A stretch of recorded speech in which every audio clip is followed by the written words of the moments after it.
May 23, 1983. 0847 hours. Sunton Air Base, North Korea. The morning sun cut through the haze above the tarmac, glinting off the swept wings of a dozen MiG-19 fighters lined up in precise formation. Captain Lee Ung-pyong pulled the leather flight helmet over his head, the familiar weight settling on his skull as he walked across the concrete toward his aircraft, number 927, a Shenyang J-6 variant of the Soviet-designed interceptor. The smell of jet fuel and hydraulic fluid hung thick in the humid air. Around him, ground crews scrambled with practiced efficiency, checking fuel lines and weapons systems. Lee's gloved hand traced along the fuselage as he approached, feeling the cool metal beneath his fingertips. This was his 47th sortie in the MiG-19. It would be his last. "Captain Lee!" Senior Lieutenant Park jogged up beside him, clipboard in hand. "Standard patrol route today. Section along the western corridor. 1 hour and 20 minutes. You'll lead the second element." Lee nodded, forcing his expression into the same mask of disciplined focus he'd worn for 6 years in the Korean People's Air Force. "Understood." Park studied him for a moment longer than necessary. Lee felt his pulse quicken but kept his face neutral. Had someone noticed? Had the political security department flagged something in his behavior? But Park only saluted and moved on to brief the next pilot. Lee climbed the ladder to his cockpit. The canopy was already open, waiting. He settled into the ejection seat, the harness familiar against his shoulders. His hands moved through the pre-flight checklist with automatic precision. Throttle, stick, rudder pedals, instruments. Each gauge, each switch. The routine had been drilled into him thousands of times at the Huichon Air Force Academy. But today, every action carried a different weight. Through the canopy he could see the other pilots mounting their aircraft. Major Cho in the lead position, Lieutenant Kim on his wing. These men were his comrades. They'd trained together, flown together, drunk together in rare moments of celebration. In 90 minutes, they would be ordered to hunt him down and kill him. Lee pushed the thought aside and continued his checks. The Klimov RD-9B turbojet engines, the MiG-19's twin power plants, were already warm from the morning's maintenance run. Oil pressure nominal, fuel tanks full. The AM-23 23mm cannons loaded. Everything exactly as it should be for a routine patrol. Except nothing about this morning was routine. The tower radio crackled to life in his headset. "All aircraft, flight operations are go. First element, you are cleared for engine start." Lee watched as Major Cho's MiG roared to life, followed by his wingman. Then it was Lee's turn. His thumb found the ignition switches. The starboard engine wound up with a rising whine, then the port. The aircraft trembled beneath him, eager, powerful. 12,000 pounds of thrust waiting to be unleashed. He thought of his wife, Mi-sun, still sleeping in their small apartment in Pyongyang. She didn't know. Couldn't know. The letter he'd hidden in the false bottom of her jewelry box would be found eventually. Maybe today, maybe tomorrow. It explained nothing and everything. It said goodbye. "Second element, you are cleared for taxi." Lee released the brakes and eased the throttle forward. The MiG rolled forward, following the yellow taxi line toward the active runway. The morning air was clear, visibility unlimited. Perfect flying weather. Perfect conditions for what he was about to attempt. 300 meters to the runway threshold. The familiar pre-flight tension built in his chest. But this time it was different. This time, he wasn't preparing for a training flight or a routine patrol.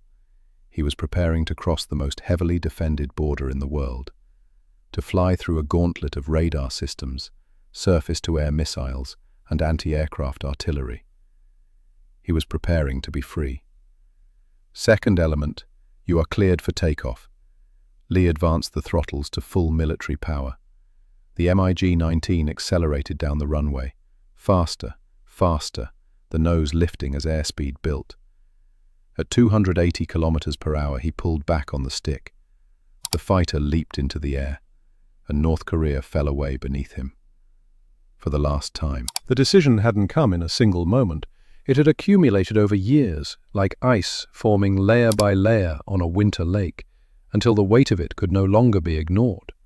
Lee Ung-pyong had been 20 years old when he was selected for pilot training, an honor bestowed on only the most politically reliable sons of the revolution. His father had been a factory supervisor in Pyongyang, a party member in good standing. His mother taught mathematics at a middle school. On paper, Lee was the perfect candidate, physically fit, mentally sharp, ideologically sound. The reality had been more complicated. At Huichon, the instructors had been brutal, not just demanding, Lee could handle that, but cruel in ways that seemed designed to break spirits rather than build pilots. He'd watched classmates wash out for the smallest infractions, a poorly polished boot, a moment's hesitation during political study, a family connection suddenly deemed suspect. 3 cadets in his class simply disappeared one night. No explanation, no farewell.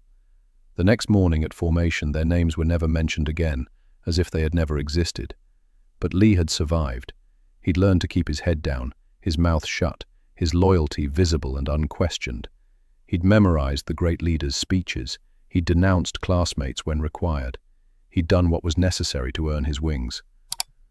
The MiG-19 climbed through 3,000 meters, the altimeter needles sweeping upward. Below, the North Korean countryside spread out in patches of brown and green. Terraced rice fields, small villages, the occasional road cutting through the landscape. Lee maintained formation with his element leader, keeping the prescribed distance, following the patrol route that would take them along the western approaches to Pyongyang. For now. The doubt had started small. A comment from an older pilot who'd trained in the Soviet Union, who'd seen how people lived in Moscow and Leningrad. "We're told we live in paradise," the man had whispered after too much soju one night. "But comrade, I've seen the world beyond. This is not paradise." The pilot had been arrested 2 weeks later. Lee never saw him again. Then there were the purges of 1980. Kim Jong-il, the dear leader's son, consolidating power. Entire military units rotated out. Officers removed for unclear reasons. An atmosphere of paranoia that made trust impossible. Lee had learned to watch his words, even with Mi-sun, even in their own apartment. The walls had ears. The neighbors reported everything. But it was the execution that had crystallized his resolve. Major Song had been Lee's squadron commander, a decorated pilot with 17 years of service. In March of 1982, Song had been arrested on charges of ideological deviation. The specifics were never made clear. Song was tried in a closed military court, convicted, and shot within a week. His wife and 2 children were sent to a labor camp in the northeast. Lee had been ordered to attend the execution. All the officers had. They'd stood in formation in the cold morning air and watched as Song was tied to a post, watched as the firing squad raised their rifles, watched as the major's body jerked and slumped. Afterward, the political officer had given a speech about vigilance and loyalty. That night, lying beside Mi-sun in their darkened bedroom, Lee had made his decision. He would not grow old in this system. He would not raise children in this fear. He would not end his life against a post in some frozen courtyard, killed by men he'd called comrades. He would escape. The planning had taken months. He couldn't simply steal an aircraft and run. The fuel range of a MiG-19 was limited, barely 500 kilometers with external tanks. He needed to be assigned a patrol route that brought him close enough to the DMZ. He needed good weather. He needed luck. And he needed to accept what his escape would cost. Mi-sun would be interrogated. Her family would be investigated. She would lose her job, her apartment, possibly her freedom. Lee had wrestled with this for weeks, the guilt eating at him like acid. 40 minutes until they reached the western end of the patrol route.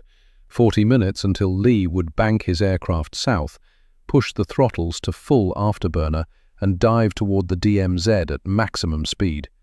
40 minutes until he would either die or be free. His hand moved to the small photograph tucked into his flight suit pocket. Mi-sun on their wedding day, smiling in her best dress. He touched it once, briefly, then returned his hand to the throttle. "Second element, maintain altitude and heading," Major Cho's voice crackled through the radio. "Weather conditions remain clear." "Second element acknowledges," Lee responded, his voice steady, professional, betraying nothing. 38 minutes now. The doubt tried to surface one more time, the fear. The question of whether he was making the greatest mistake of his life. But Lee pushed it down. He'd studied the maps, he'd calculated the distances, he'd memorized the radio frequencies of the South Korean air defense network. He'd prepared as thoroughly as any pilot could. Now all that remained was execution. The MiG-19 flew on through the clear morning sky, carrying Lee Eung-pyong toward the edge of everything he'd ever known. At 09:37 hours, the formation reached the western waypoint of their patrol route, a point in the sky 70 kilometers northwest of Pyongyang, marked only by coordinates on their navigation charts. Major Cho's voice came through the radio, calm and routine. "Second element, execute turn to heading 090. Maintain current altitude." This was the moment. Lee's thumb moved to his radio transmit button. "Second element acknowledges." He paused, just for a fraction of a second, then continued. "Experiencing engine fluctuation. Starboard engine. Request permission to descend and return to base." The lie came smoothly, rehearsed 100 times in his mind. There was a pause. 2 seconds. 3. Lee's heart hammered against his ribs. "Second element, what is the nature of the fluctuation?" Major Cho's voice carried a note of concern now. Lee let his breathing sound slightly stressed over the radio. "Temperature spike on starboard engine, pressure dropping. Recommend immediate descent to assess." Another pause. Major Cho would be checking his own instruments, looking across the sky at Lee's aircraft for any visible signs of distress. The MiG-19 was notorious for engine problems. The twin Klimov turbojets ran hot and were prone to compressor stalls. It was a plausible malfunction. "Second element, you are cleared to descend. Reduce to patrol power. Report status every 5 minutes. Lieutenant Kim will escort you." Number. Lee hadn't planned for an escort. His mind raced, calculating, adjusting. Lieutenant Kim's MiG was already beginning to turn, moving to join up on Lee's wing. "Negative on escort," Lee transmitted quickly. "Engine condition worsening. Significant vibration now. I'm initiating emergency descent. Cannot maintain formation speed. Do not want to risk your aircraft if I have compressor failure." It was a weak excuse, but it might buy him seconds. Every second mattered. "Second element, acknowledge. Emergency descent approved. Kim, maintain position with Major Cho. Second element, contact approach control on frequency." Lee switched off his radio. Then he rolled the MiG-19 inverted and pulled the nose toward the earth. The world spun. Sky became ground, ground became sky. The horizon tilted at crazy angles as Lee brought the fighter through 90 degrees of bank, then pulled hard on the stick. The G-forces slammed into him, 4 Gs, 5, the blood draining from his head as the aircraft dove. His vision tunneled, grey creeping in at the edges, but he held the stick steady. The altimeter unwound like a broken clock. 6,000 meters. 5,000, 4,000. The airspeed indicator climbed. 700 kilometers per hour, 800, 900. The MiG-19 was built for speed, and Lee was giving it everything. Behind him, he knew Major Cho would be staring in disbelief. Lieutenant Kim would be shouting into the radio, getting no response. Within seconds, the word would go out. Aircraft down, pilot unresponsive. Possible defection. The North Korean air defense network would come alive. Lee leveled off at 500 meters above the terrain. low enough to complicate radar tracking, high enough to avoid crashing into a hillside. The ground rushed past beneath him in a blur of browns and greens. He banked south, compass heading 180, and pushed both throttles forward past the detent into afterburner. The twin Klimov engines roared. Flames shot from the tailpipes as the afterburners ignited, raw fuel burning in the exhaust stream. The acceleration pressed Lee back into his seat. The airspeed indicator climbed past 1,100 kilometers per hour, the MiG-19's maximum speed at low altitude. He was committed now. No turning back, no second chances. The fuel gauges showed his tanks draining rapidly. Afterburner consumed fuel at a phenomenal rate. At this speed and altitude, he had perhaps 15 minutes of flight time before the engines flamed out. 15 minutes to cover the 120 kilometers to the DMZ. 15 minutes to cross the most heavily defended border in the world. Lee's hands moved across the cockpit instruments with practiced efficiency. He shut down all non-essential systems to reduce electrical signatures. He trimmed the aircraft for maximum speed. His eyes scanned the horizon, looking for threats. They came faster than he expected. At 0943 hours, the first surface-to-air missile site locked onto him. Lee's radar warning receiver shrieked in his headset. A Soviet-made SA-2 guideline battery somewhere off to his left. The tone meant they had him, painted, tracking, preparing to fire. Lee threw the stick hard right, breaking the lock. The MiG rolled into a punishing turn, the G-forces crushing him into his seat. The radar warning tone dropped, then returned, then dropped again. He'd evaded the initial lock, but they knew where he was now. The countryside below had changed. He was over the outskirts of Pyongyang now, the capital sprawling beneath him. Apartment blocks, factories, the massive monuments to the great leader rising like tombstones above the city. Lee kept the throttles buried in the afterburner detent, kept the aircraft screaming south. Another radar warning, this time from ahead, an interceptor radar, probably a MiG-21, faster than his MiG-19, climbing to cut him off. Lee dropped even lower, 300 meters, 200. The ground reached up toward him, hills and valleys rushing past in a stomach-churning blur. At this altitude, at this speed, the slightest mistake would smear him across a hillside. But it also meant the interceptors couldn't easily engage him without risking their own aircraft. His fuel gauges continued their steady decline. 10 minutes of afterburner time remaining, maybe less. The radio, still switched off, would be erupting with traffic. Every air defense commander in North Korea would be scrambling assets, vectoring interceptors, activating missile batteries. They would be calling ahead to the DMZ defenses, warning them that a defector was inbound. Lee's jaw clenched. He forced himself to breathe steadily, to scan his instruments, to fly the aircraft. Panic was the enemy now. Panic would kill him faster than missiles. At 0951 hours, he crossed the Taedong River. The water flashed beneath him, reflecting the morning sun. South of the river, the terrain rose into ridges and valleys, the approach to the DMZ. Somewhere ahead, perhaps 40 kilometers, was the military demarcation line.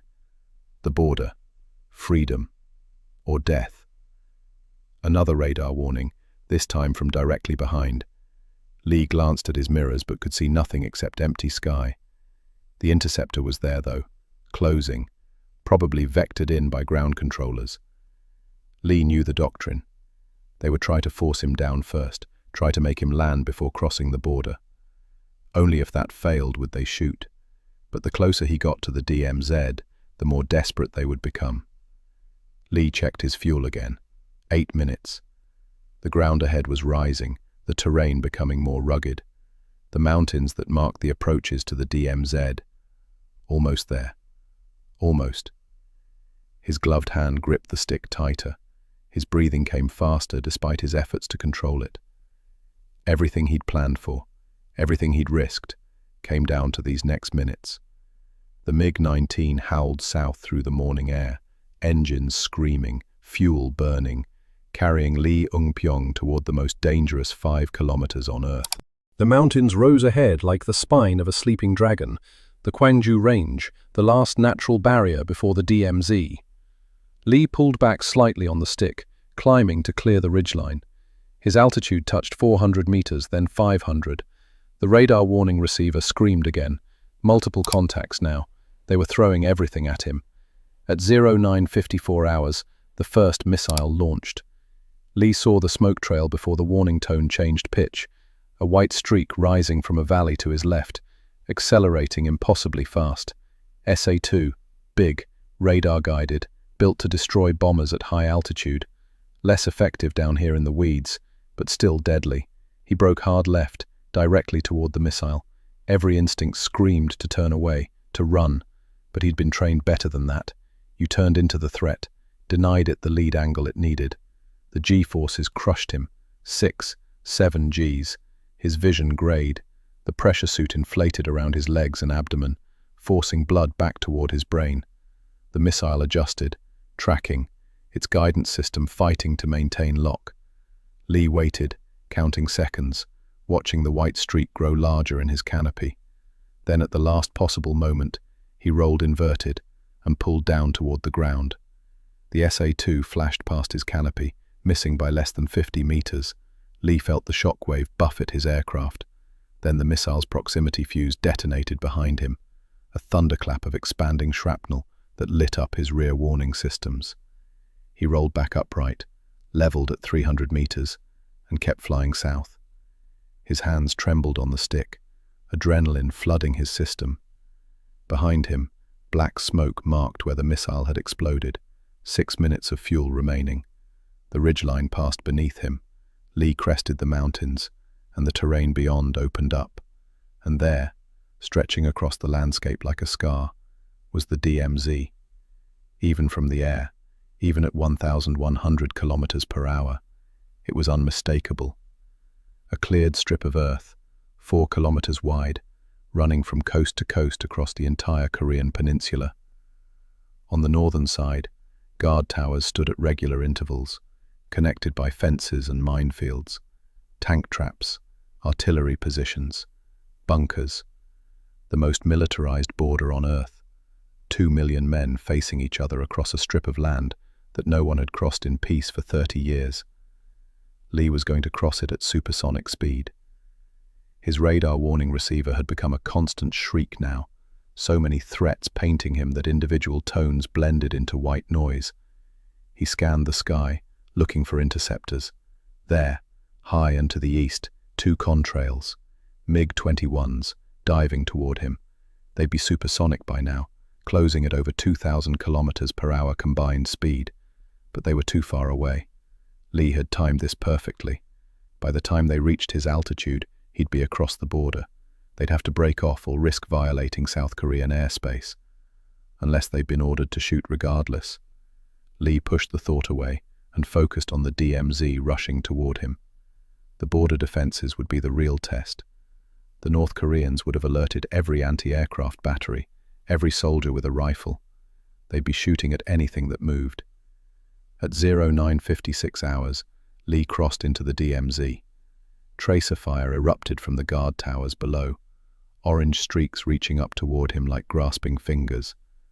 14.5mm anti-aircraft machine guns, deadly against helicopters and slow-moving aircraft. At Lee's speed, they were barely a nuisance, their fire trailing behind him as he rocketed overhead. But there were hundreds of them. The sky around Lee's cockpit lit up with tracers, a storm of metal converging on his flight path. He jinked left, then right, making himself a harder target. A string of shells stitched across the sky just ahead of his nose. Another burst passed so close he heard the impacts over the engine roar, rounds striking his fuselage somewhere aft. Warning lights flickered on his instrument panel. Hydraulic pressure dropping on the secondary system, not critical yet, but another hit could be catastrophic. 2 kilometers to the military demarcation line, the exact center of the DMZ, the technical border between North and South. Lee's eyes watered from the strain of scanning, searching for threats. His neck ached from the constant G-forces. His hands were slick with sweat inside his gloves. Another missile launch, this time from directly ahead, smaller than the SA-2, probably an SA-7 Grail, a shoulder-fired infrared seeker. It leaped from a bunker on the southern edge of the North Korean defenses, its motor burning bright as it climbed toward him. Lee chopped both throttles to idle, killing the afterburners. The twin flames from his tailpipes died instantly. The IR missile, robbed of its target signature, wavered in its flight path. Lee waited 2 seconds, long enough for the missile's seeker to lose lock, then slammed the throttles forward again. The afterburners reignited with a kick that pressed him back into his seat. The SA-7 corkscrewed past him, its guidance system confused, and exploded harmlessly against a hillside. But his fuel gauges were in the red now. 3 minutes, maybe less. The military demarcation line passed beneath him, an arbitrary line on a map, invisible from the air, but the most important line in Lee Eung-pyong's life. For a heartbeat, he was in the space between, belonging to neither north nor south, suspended in the moment of transition. Then he was across. The tracer fire continued for another 5 seconds, North Korean gunners either unaware or uncaring that he'd crossed into South Korean territory. Then, abruptly, it ceased. The radar warning receiver quieted. Behind him, the MiG-21 interceptors were breaking off, pulling up, banking back north. Lee was in South Korean airspace. But his ordeal wasn't over. Below him now were South Korean defenses, just as dense, just as lethal as the North's. He was an unidentified aircraft traveling at attack speed and altitude, heading straight toward Seoul. Their standing orders would be to shoot first and identify later. Lee's hands flew across the cockpit. He flipped his radio back on, cycled through frequencies until he found the emergency channel that all aircraft monitored. His knowledge of English was limited, learned from a bootleg textbook he'd hidden for years, but he'd rehearsed these words 1,000 times. "Mayday! Mayday! Mayday!" His voice cracked with stress. Korean People's Air Force pilot requesting political asylum. "I am defecting. Do not shoot. Repeat, I am defecting. Do not shoot." Static answered him. Then a burst of rapid Korean, South Korean accent, different from the northern dialect he spoke. He couldn't make out the words over the engine noise and his pounding heart. Lee repeated his message in Korean. "I am North Korean Air Force Captain Lee Eung-pyong. I am defecting to Republic of Korea.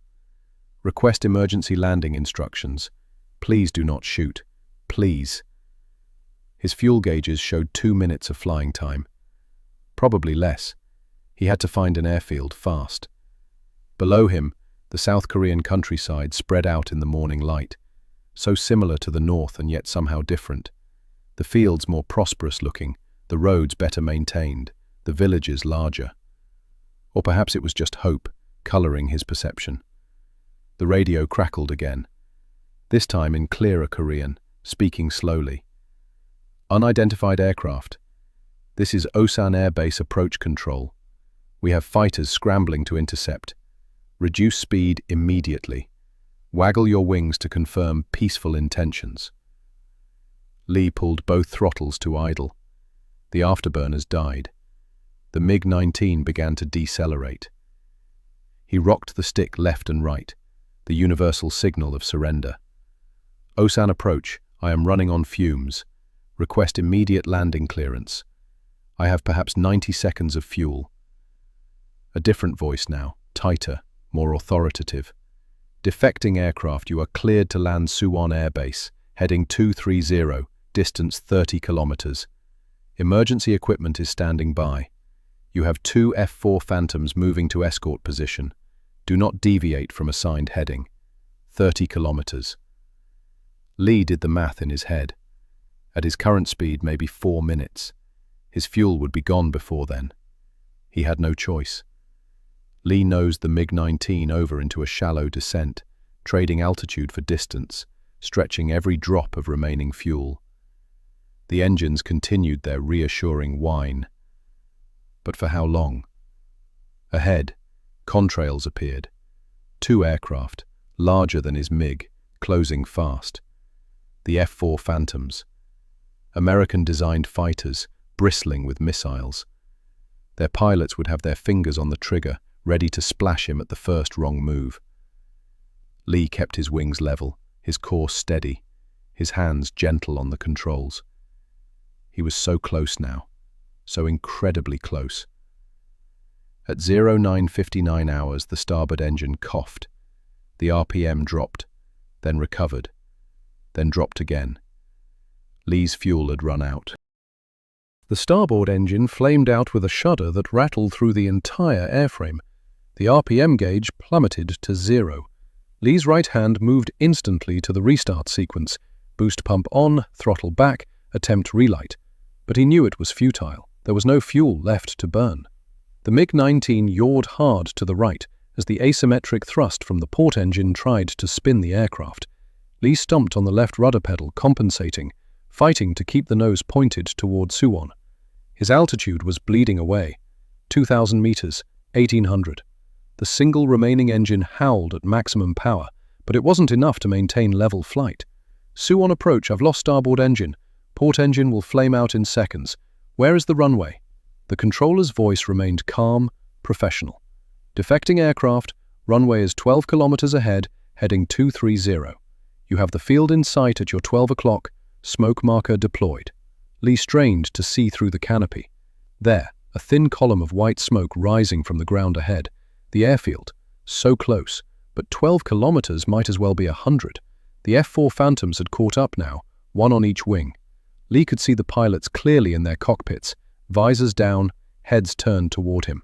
The lead Phantom, call sign painted on the nose, edged closer. The pilot raised one hand, palm out. The message was clear. I'm watching you. Don't try anything. Lee raised his own hand in acknowledgement, then immediately returned it to the throttle. He didn't have time for gestures. His altitude was through 1,500 meters and still dropping. The sink rate was accelerating. At 10:01 hours, the port engine coughed. Number. Not yet. Not when he was this close. Lee adjusted the throttle, trying to find the sweet spot that would keep the engine running on vapor. The Klimov engine sputtered, caught, sputtered again. Come on, Lee thought. Just a few more minutes. Just get me to the runway. The ground below was rising to meet him. Rice paddies, roads, the outskirts of a town. He could see people looking up, pointing at the low-flying fighter trailing smoke. His hydraulic warning light was solid now, both systems critically low. The controls felt mushy, imprecise. Another hit from the anti-aircraft fire must have severed lines somewhere in the tail section. Defecting aircraft, you are 3 kilometers from runway threshold. Gear down, prepare for straight-in approach. Fire crews are positioned. Medical standing by. Lee reached for the landing gear lever and pulled. Nothing happened. He pulled harder. Still nothing. The hydraulic pressure was too low to extend the gear. His stomach dropped. Suwon approach, I cannot extend landing gear. Hydraulics failed. I will have to belly land. There was a pause on the radio. Lee could imagine the controller consulting with the base commander, calculating risks. A MiG-19 sliding down the runway on its belly at high speed, disintegrating, potentially exploding. But what choice did they have? Defecting aircraft, acknowledged. You are cleared for belly landing on runway 23. Foam is being deployed. Arrest your descent and maintain current heading. Through his canopy, Lee could now see Suwon Air Base clearly. A military installation, fighters parked in revetments, long concrete runways. The smoke marker was rising from the approach end of runway 23. Emergency vehicles lined the taxiways. Fire trucks, ambulances, their lights flashing. His altitude was down to 800 meters. The port engine coughed again, and this time it didn't recover. The RPM dropped to 50%, 40%, 20%. 600 meters altitude, 2 kilometers from the runway. The engine died. Sudden silence filled the cockpit. No roar of turbojets, no shriek of compressors, just the whistle of wind over the canopy and the creak of the airframe as Lee held the powerless fighter in a glide. He trimmed the nose for best glide speed, trying to stretch every meter of altitude into precious distance.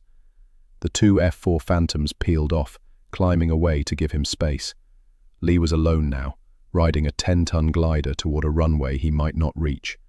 500 meters altitude, 1 kilometer from the threshold. The mathematics were brutal and simple. He was descending at approximately 6 meters per second. At his current glide speed and angle, he would touch down short of the runway, maybe 500 meters short, maybe more. The question was whether he'd survive the impact. Lee scanned ahead. Before the runway was an open field, recently harvested, relatively flat. If he could set down there, if he could keep the aircraft under control without landing gear, if the fuel tanks didn't rupture and explode. A lot of ifs. 300 meters altitude. The field was rushing up at him. Lee's hands moved across the cockpit one last time. He cut all electrical power except the essential instruments. He closed the fuel valves, not that there was any fuel left, but no point taking chances. He tightened his harness straps until they cut into his shoulders. His hand moved to the canopy jettison handle.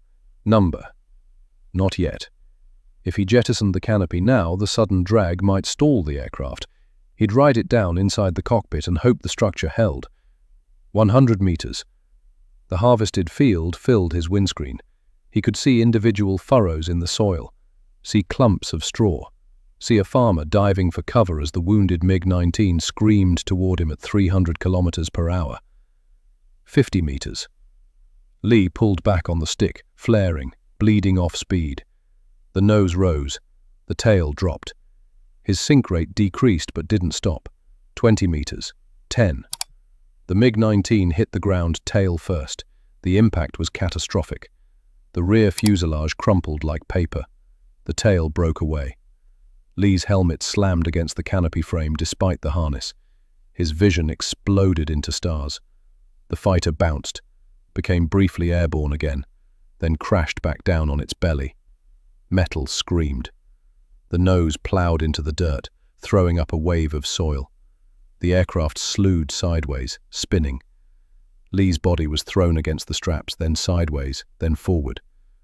The world became a chaos of noise and violence, and the smell of aviation fuel and hydraulic fluid. Then, suddenly, it stopped. Lee hung in his harness, breathing hard, his body one massive bruise. Smoke filled the cockpit, not fire smoke, just dust and debris. His hands found the canopy jettison handle and pulled. The canopy blew away with a bang of explosive bolts. Fresh air rushed in. Lee fumbled with his harness buckle, his hands shaking so badly he could barely work the release. Finally it opened. He hauled himself up and out of the cockpit, his legs barely supporting him. The MiG-19 was destroyed. The tail section lay 50 meters behind, a twisted wreck. The fuselage was bent in the middle, both wings crumpled. Fuel was leaking from ruptured tanks, pooling in the furrows. Lee stumbled away from the aircraft, his legs nearly giving out. Emergency vehicles were racing across the field toward him, sirens wailing. Fire trucks, jeeps, soldiers with rifles. In the distance, more vehicles poured out from the airbase. Lee took 3 more steps, then his legs did give out. He collapsed to his knees in the harvested field, his flight suit torn and stained with hydraulic fluid, his face bleeding from a cut above his eye. He raised his hands above his head in surrender. Behind him, the wreckage of his MiG-19 began to burn.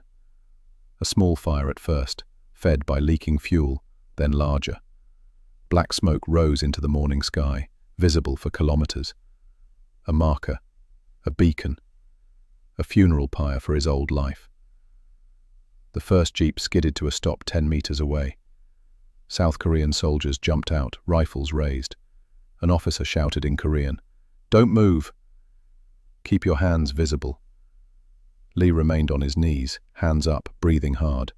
He wanted to laugh. He wanted to cry. He wanted to collapse and sleep for a week. Instead, he simply knelt there in the dirt and waited. A soldier approached cautiously, rifle trained on Lee's chest. He was young, maybe 20 years old, nervous, his finger on the trigger. "Identify yourself."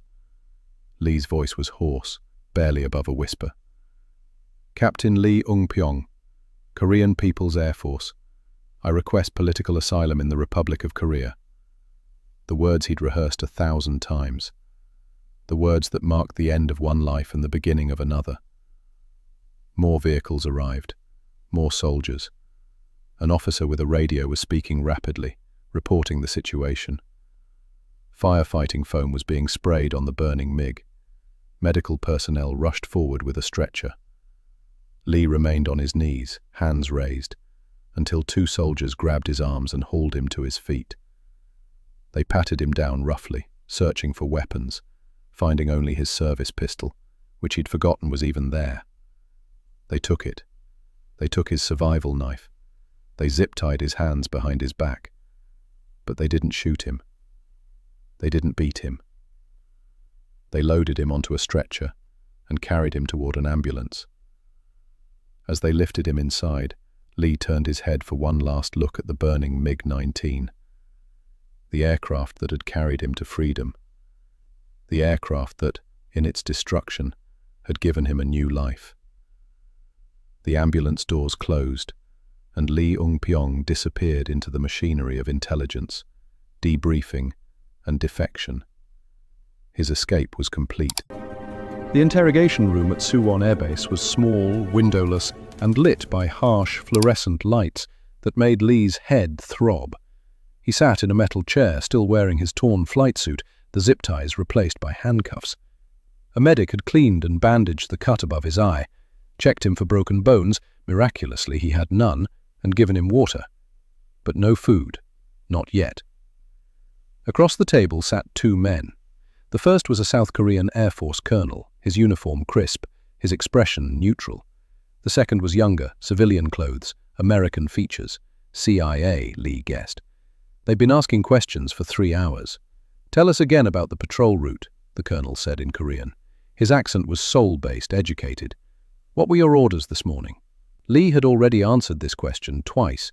He understood. They were checking for inconsistencies, making sure his story held together, verifying that he was who he claimed to be, and not some elaborate North Korean plant. He repeated the details, patiently. The standard patrol route, the fabricated engine trouble, the break from formation. The American spoke next, his Korean accented but competent. "Captain Lee, you said you'd been planning this for months. Who else knew? Did you have help?" "No one knew." Lee's throat was raw. "If anyone had known, I would have been arrested. My wife didn't know. My family didn't know. No one." "Your wife?" The colonel leaned forward. "Mi-sun Lee, schoolteacher in Pyongyang. What will happen to her?" The question hit Lee like a physical blow. He'd been avoiding thinking about it, pushing it down, focusing on survival, but now he couldn't escape it. "She'll be interrogated, investigated. She might lose her job, possibly worse, and you proceeded anyway." It wasn't a question. Lee met the colonel's eyes. "I left her a letter, explaining that she knew nothing. It won't help much, but it's all I could do. If I'd stayed..." We had no future in North Korea, only fear, only waiting for the day they decided we were expendable. The American made a note on his pad. "Tell us about the MiG-19, technical specifications, armament, radar capabilities." This was what they really wanted. Not his motivations, not his personal story, those were secondary. What mattered was the intelligence value. Lee had known this from the beginning. He was a package deal, himself and everything he knew about North Korean military aviation. For the next 2 hours, Lee talked. He described the MiG-19's performance envelope, its weaknesses, the modifications the North Koreans had made to the Soviet design. He detailed pilot training procedures, squadron organization, maintenance protocols. He explained the command structure, the political officers embedded in every unit, the constant surveillance and ideological indoctrination.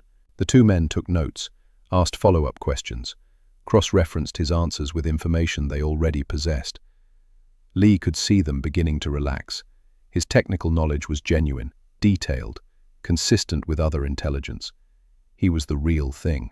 At 14:30 hours, they finally brought him food. Rice, kimchi, beef soup. Lee ate mechanically, barely tasting it. His body needed fuel, but his mind was elsewhere. Thinking about Mi-sun waking up that morning to find him gone. Thinking about the letter being discovered. Thinking about the men in dark suits arriving at her door. The American pushed back from the table. "Captain Lee, we're going to move you to a secure facility in Seoul. You'll undergo more extensive debriefing there, probably several weeks. After that, we'll discuss your resettlement options. "The MiG," Lee said. "What happened to it?" The colonel almost smiled. "Destroyed in the crash, but we recovered the wreckage. Our engineers are very interested in examining it. Soviet avionics, Chinese manufacturing techniques, North Korean modifications. It's quite the intelligence windfall." Lee nodded slowly. The MiG-19 would be disassembled, studied, analyzed, every component photographed and catalogued. US and South Korean intelligence would learn everything they could about North Korean air capabilities. It was, as the colonel said, an intelligence windfall, and it had cost Lee everything he'd ever known.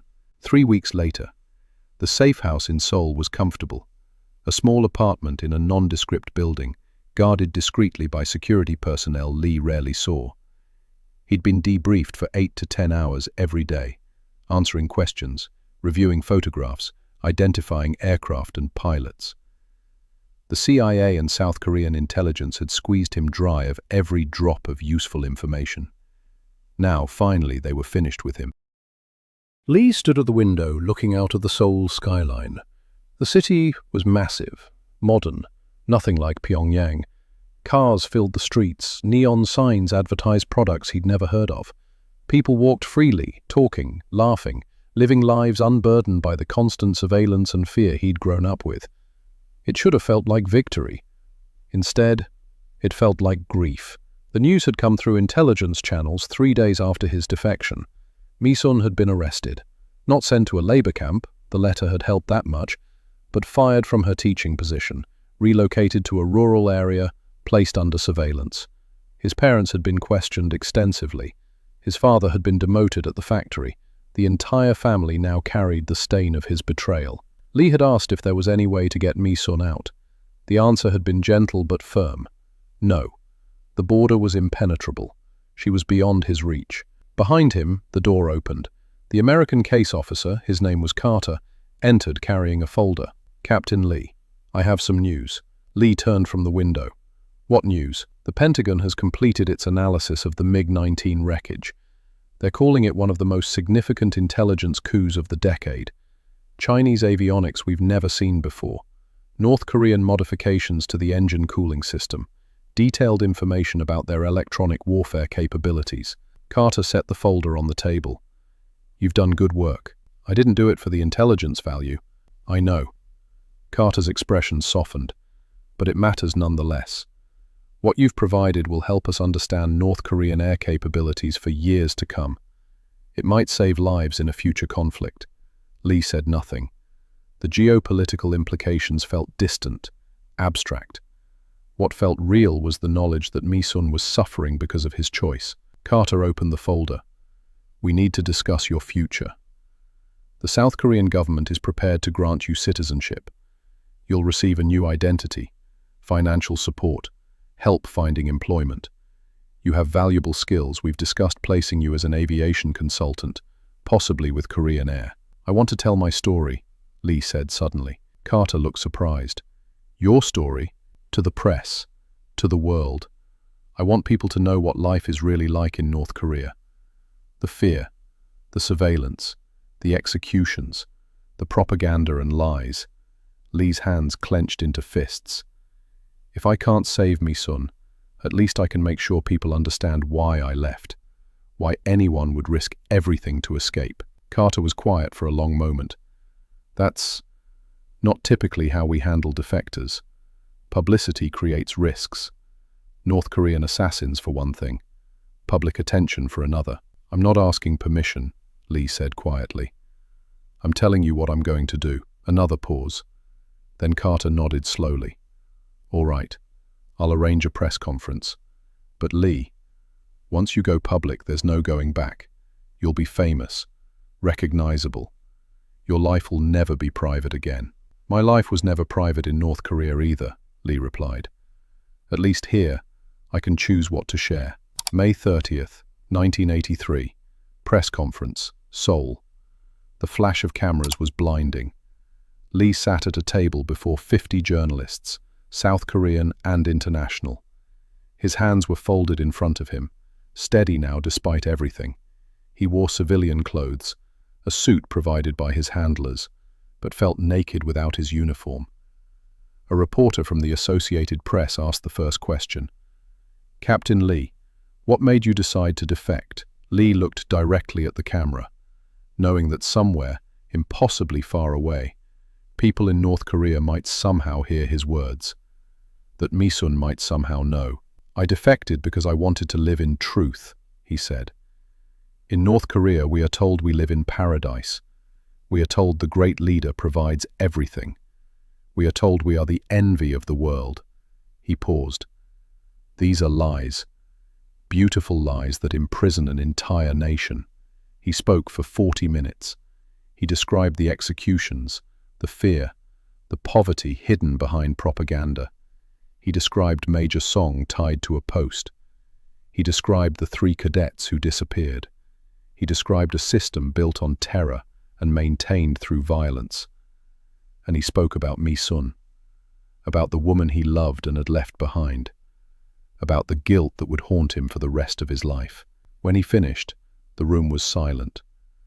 Then the questions came, a flood of them. But Lee barely heard. He'd said what he needed to say. He'd borne witness. The rest was history. Lee Yong-pyong's defection became one of the most famous Cold War escapes from North Korea. The intelligence gathered from his debriefing and the captured MiG-19 provided crucial insights into North Korean and Chinese aviation technology.